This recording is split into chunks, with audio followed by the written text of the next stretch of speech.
मान लो संसार का मानव मनुष्य पुण्य कर्म से वंचित हो गया और पुण्य कर्म उसने करा ही नहीं,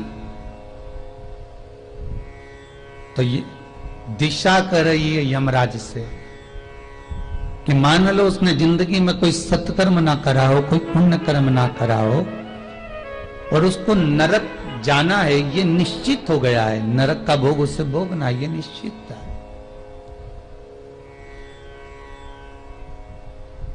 तो ऐसा कोई कर्म यमराज से पूछा है उस दक्षिण दिशा ने कि ऐसा कोई कर्म मैं कर लूं या ऐसा कोई कर्म संसार का मानव मनुष्य कर ले जिससे उसके जीवन में जो पाप कर्म उसने करा है वो पाप कर्म समाप्त हो जाए।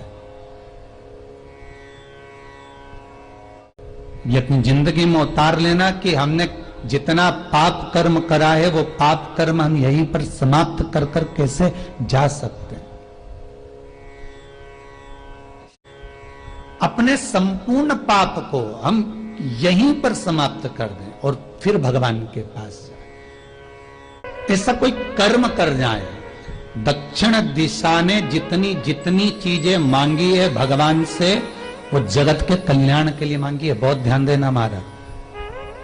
दुनिया के लोग भले कहते हैं दक्षिण दिशा बुरी है, दक्षिण दिशा की ओर मुख ना करिए, दक्षिण दिशा की उधर ये ना करिए।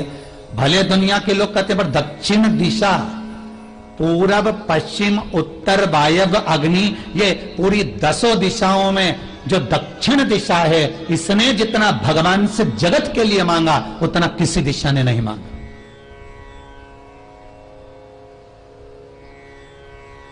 पूर्व को अभिमत्ता थी कि मेरे सम्मुख में सूर्य प्रकट होता है, पश्चिम को अभिमत्ता थी कि मुझ में आकर डूबता है,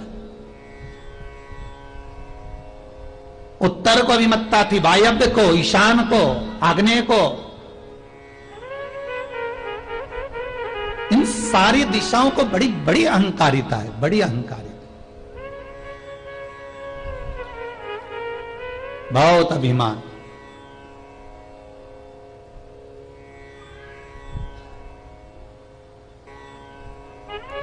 पर दक्षिण दिशा एक ऐसी दिशा है जिसने अभिमान नहीं करा, जिसने केवल भगवान की आराधना करी, शिव की। मांगा किसने? दक्षिण दिशा ने कितना सुंदर मांगा। शायद दक्षिण दिशा की जैसी सुंदर कोई वस्तु दुनिया में कोई नहीं मांग सकता। दक्षिण दिशा ने परसों की कथा में कहा था, क्या मांगा था? हे भोलेनाथ ऐसी कृपा करना कि जब आप शमशान में निवास करते हो, जब शमशान में मुर्दे को लेकर जो आएगा उसके साथ में जितने लोग मुर्दे को लेकर आएंगे, शमशान में, शमशान की देहली में प्रवेश करने से पहले 5 कदम जो चलें तो समझ लेना कि उनको काशी का पुण्यफल प्राप्त हो जाए। यह दक्षिण दिशा ने शिव से मांगा था। इसलिए दुनिया के लोग शमशान क्यों जाते हैं?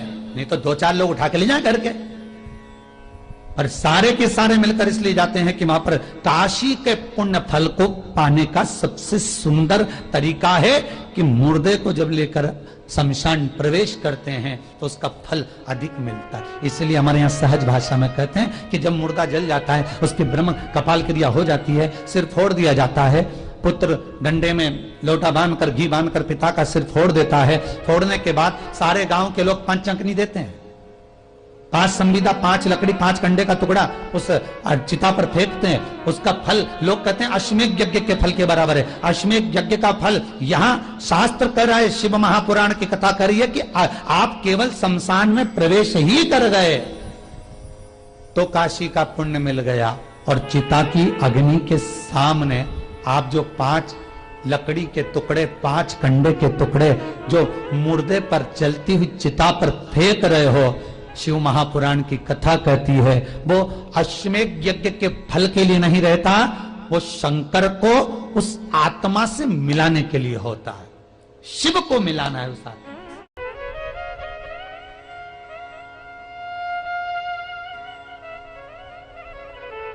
जब हम 5 लकड़ी के टुकड़े, 5 कंडे के टुकड़े जलती हुई चिता पर फेंकते हैं तो जो डालने वाला व्यक्ति है जो जितने मोहल्ले के लोग, गांव के लोग लकड़ी का टुकड़ा और कंडे का टुकड़ा फेंकते हैं, उसको क्या मिलता है?